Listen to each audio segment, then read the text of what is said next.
Good morning, all of you. Morning, sir. I am Ravijay Singh, President of ISC BCTM. आज national technology day है, आप सभी को पता है, 11 मई 2024। नेशनल टेक्नोलॉजी डे किस लिए सेलिब्रेट किया जाता है? आज से कुछ समय पहले 11 मई 1998 को पोखरण में जो हमने परमाणु ऐतिहासिक घटना घटित की, जिसकी वजह से हम विश्व में छठे स्थान पर हम कायम हुए, छठा देश बना जिसके पास परमाणु हथियार थे। उस दिन से 11 मई को हम हर साल नेशनल टेक्नोलॉजी डे सेलिब्रेट करते हैं। इस साल भी हम नेशनल टेक्नोलॉजी डे सेलिब्रेट करने जा रहे हैं और इस बार की जो थीम है, जो टीडीबी ने रखी है, टीडीबी से मतलब है टेक्नोलॉजी डेवलपमेंट बोर्ड, वो थीम है आपकी स्कूल टू स्टार्टअप, स्कूल से स्टार्टअप तक, inspiring young minds to innovate. ये थीम है इस बार की और इसी थीम के साथ हमने आज दो स्पीकर्स हमारे बीच में अवेलेबल हैं। ताली बजाकर उनका स्वागत कीजिएगा। विवेकानंद कॉलेज ऑफ एजुकेशन से BCA head mister Akhilesh Kaushik sir और विवेकानंद कॉलेज ऑफ पॉलिटेक्निक से डॉक्टर संजीव सारस्वत जी। तो हमारे बीच में दो स्पीकर्स हैं, मैं दोनों से अनुरोध करूंगा एक एक कर वो आपको नेशनल टेक्नोलॉजी डे पर अपने विचार व्यक्त करें। सबसे पहले मैं कौशिक साहब आपसे कहूंगा कि आप आए और मंच पर अपने विचार व्यक्त करें। Sir, Sanjeev sir, or dear students, today we have gathered here to celebrate the Technology Day, National Technology Day. I am Akhilesh Kaushik, actually of BCTM Developer. तो सर ने जैसे भी बताया कि टेक्नोलॉजी डे हम 1998 यानी करीबन 26 ईयर पहले से मना रहे हैं और ये उस समय के प्रधानमंत्री अटल बिहारी वाजपेयी ने DRDO के चीफ हुआ करते थे डॉक्टर APJ अब्दुल कलाम। तो ये हम टेक्नोलॉजी डे तो सेलिब्रेट कर रहे हैं, लेकिन इस पर दो तीन चीज़ें और हुई थी। एक हंसा 3 नाम का एक वो था, फ्लाइट जेट का, वो इसी पे लॉन्च हुआ था और अग्नि मिसाइल भी 11 मई को ही लॉन्च हुआ था। तो 1964 में जब अमेरिका से हमने कुछ हेल्प लिया था टेक्नोलॉजी के न्यूक्लियर पावर के लिए, तो उन्होंने हमसे मना कर दिया था। तो डॉक्टर भाभा को ये जिम्मेदारी दी गई थी 1964 में कि वो इस चीज़ पर काम करें। गवर्नमेंट ने दिया था, मिनिस्ट्री ऑफ टेक्नोलॉजी ने जिम्मेदारी थी। उसके बाद जब उनका अंतकाल हो गया तो 1965 से 1967 में डॉक्टर प्रसन्ना जोशी को भी ये जिम्मेदारी मिली। उसके बाद जब 1974 में इंदिरा गांधी गवर्नमेंट ने भी पोखरण किया था राजस्थान में, तो वो अनफॉर्चुनेटली परीक्षण पास नहीं हुआ। फिर 11 मई 1998 को अटल बिहारी वाजपेयी ने 5 परीक्षण किए थे, जिसमें 3 परीक्षण 11 मई को हुए थे और 2 परीक्षण 13 मई को हुए थे 1998 में।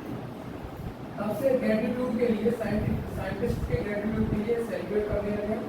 और इस बार की थीम सर ने बताया है, इसमें और एक चीज़ है, इसमें है इंडिजिनस टेक्नोलॉजी फॉर विकसित भारत। इसमें मतलब ये है कि आपको अपनी स्वदेशी टेक्नोलॉजी को प्रमोट करना है, डेवलप करना है इंडिया के लिए। अब कुछ जैसे मैं कंप्यूटर का एक टीचर हूँ तो उस बारे में बताना चाहूँगा। जैसे इस बार टेक्नोलॉजी यूज हुई है, जैसे पहले आप प्रोटोकॉल जानते होंगे, प्रोटोकॉल क्या होता है? तो प्रोटोकॉल होता है सेट ऑफ रूल्स। जब when 2 or more computers are connected to each other and that deliver the data packet to source to destination। तो जो डेटा पैकेट को एक जगह से दूसरी मशीन तक ले जाने का काम प्रोटोकॉल का होता है। उसमें एक IP एड्रेस का काम यही होता है। जो अब तक IP एड्रेस काम कर रहा होता था, वो IP एड्रेस क्या करता था, आपकी फाइल को यहाँ से उठा के वहाँ भेजेगा। लेकिन इस बार जो टेक्नोलॉजी यूज होने वाली है वो IPX हो रही है, internet packet exchange protocol.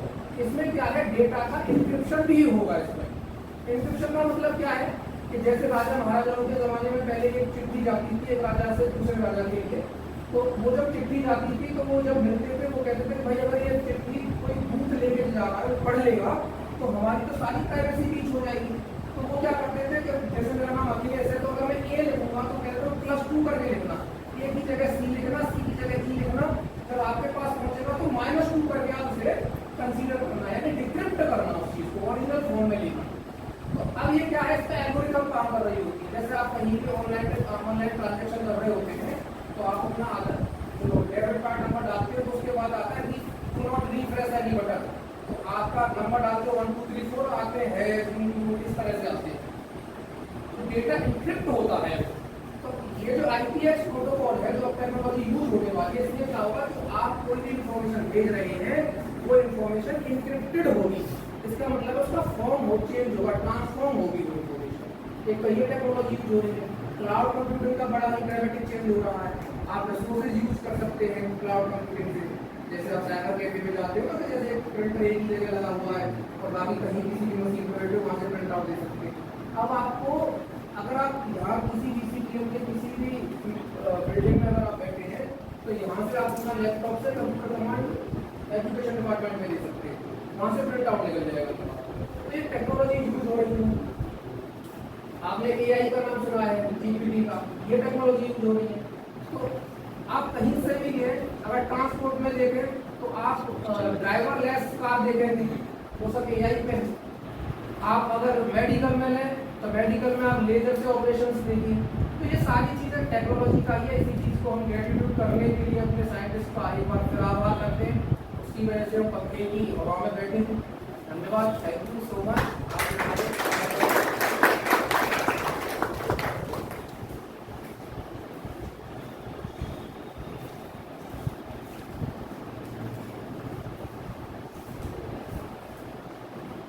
Hello everyone. Thank you Rudra sir for giving me opportunity for to deliver some facts and knowledge about technology. Technology के बारे में काफ़ी हद तक सर ने और अपने सर ने आपको बताया। अभी हम लोग कुछ थोड़ा सा ऐसी चीज़ों पे देखेंगे जो हमें वाकई महसूस होगा कि हाँ अगर ये चीज़ है तो टेक्नोलॉजी की वजह से ही। आज से अगर हम 15 साल थोड़ा पीछे भी चले जाएं तो बहुत सारी चीजें ऐसी लगेंगी आप कि आज अगर ये ना होता तो लाइफ कैसी होती। आज आप 4 व्हीलर की बात करें, घर की बात कर लीजिए, आज फैन वॉइस कमांड से चलते हैं, AC फोन सारी चीजें वॉइस कमांड से होती हैं।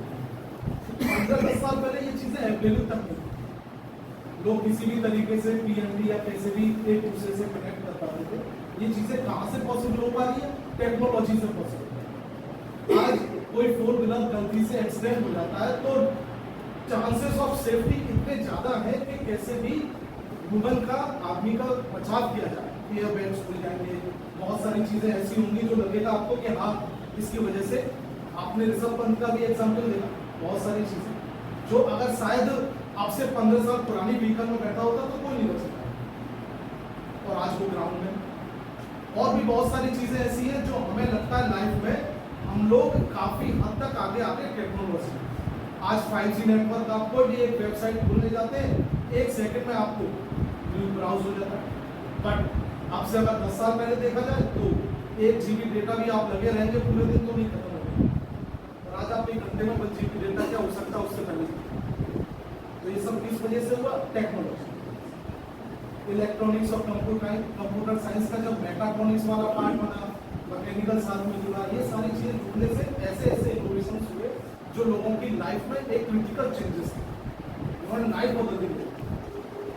बहुत सारे यंग इनोवेटर्स, हम हमारी टीम स्कूल की तरफ, स्कूल से मतलब यंग्स में भी मैं आपको कई सारे एग्जाम्पल ऐसे दे सकता हूँ जो आपको ऐसा लगेगा कि हाँ वाकई इतनी एज पर भी लोग बहुत कुछ कर सकते हैं।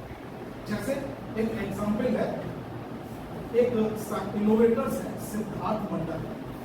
उन्होंने क्या किया, जैसे हम लोग देखते हैं कि लाइफ में कभी अचानक से हम लोग इमरजेंसी में फंस गए, कोई डर है, रात में लाइट में जा रहे हैं, प्रॉब्लम होगी कुछ, तो उन्होंने ऐसे वेजेस बनाए जो वेजेस लोकेशन ट्रेस करें, जिसे आप सिंपल रिंग्स में, शूज में या कहीं भी पहन सकते। उसे ऑपरेट करते समय ये एक्टिव हो जाएगा कि आप करंटली कहाँ हैं और आपको हेल्प की जरूरत है।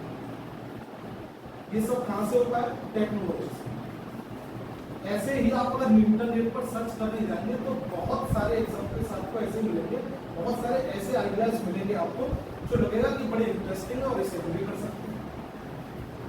तो अगर उन चीजों को थोड़ा देखा जाए डीपली तो एक बार आपको लगेगा कि चलिए कुछ ना कुछ ऐसे आइडियाज का यूज करके हम उन चीजों में ऐसे भी चेंज कर सकते हैं जो हमें लगे कि हाँ हमने भी लाइफ में हमने भी ह्यूमन लाइफ में कुछ सम चेंजेस किए। बहुत छोटी सी बात है, कभी टाइम पहले क्या होता था जब हम लोग फिजिकली चैलेंज लोग होते थे, चलने फिरने के लिए भी दिक्कत। आज व्हील चेयर और ऐसी व्हील चेयर है जिसमें किसी को चलाने की जरूरत नहीं, ऑटोमेटिकली सारे फंक्शन आगे पीछे दाएं बाएं आपको चलना है, आप इजीली ऑपरेट कर पा रहे हैं। क्यों कर पा रहे हैं? रोबोटिक आर्म डेवलप की चेंज हो पाती है। रोबोटिक आर्म जो आप विक्रम हो गए, फिजिकली चैलेंज हो गए, उनको ये आर्म्स, रोबोटिक आर्म्स ऐसी चीज थी कि जिससे वो जस्ट लाइक ऐसे बिहेव कर सकते हैं, वैसे ही फंक्शन कर सकते हैं जैसे कि नॉर्मल लोग। तो ये सारे इनोवेशंस जितने भी हैं ये सब टेक्नोलॉजी के डे बाई डे इम्प्रूवमेंट्स हैं, और वो सारी चीजें आने वाले टाइम में आप लोगों के सपोर्ट, आप भी उन चीजों को जैसे सीखें, समझें और उन टेक्नोलॉजी का फर्दर एडवांसमेंट में जाए तो बहुत सारे इनोवेशंस आपकी तरफ से मिल सकते हैं। तो बस टेक्नोलॉजी लेकर बेसिकली आपको मोटिवेट करना है, जिसमें आप लोग इस चीज पर ध्यान दें कि आप भी इनोवेशंस कर सकते हैं। इसी बात के लिए शुक्रिया करूंगा मुझे सुनने के लिए।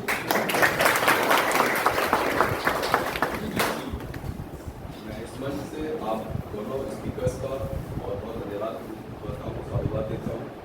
इसी के साथ यहाँ पर एक छोटी सी टॉक के बाद हम वर्कशॉप में आगे जाकर देखेंगे कि इनोवेशंस किस तरीके से, अभी कुछ नई मशीन्स भी मंगाई गई हैं जिनकी मदद से आप वेल्डिंग वगैरह में हेल्प मिल सकती है। जैसे हमारे पास वेल्डिंग के लिए बहुत सारी मशीनें थी, गैस वेल्डिंग भी थी, इलेक्ट्रिक वेल्डिंग भी थी, आग वेल्डिंग भी हमने मंगवाई। तो इसको मंगवाने का पर्पज़ ये है कि अगर आप यहाँ पे कुछ मॉडल्स बनाना चाह रहे हैं, कुछ प्रोटोटाइप मॉडल्स क्रिएट करना चाह रहे हैं, तो आपको हेल्प मिल सके। वर्कशॉप के अलावा कंप्यूटर डिपार्टमेंट में भी कुछ इस तरह के सिस्टम्स डेवलप किए गए जहाँ पर आप एनिमेशन एंड्रॉयड को लेकर कुछ नए काम कर सकें। तो ठीक है, बाकी की चीज़ें हम फिर वर्कशॉप में जाकर देखते हैं कि वहाँ पर कैसा चल रहा है।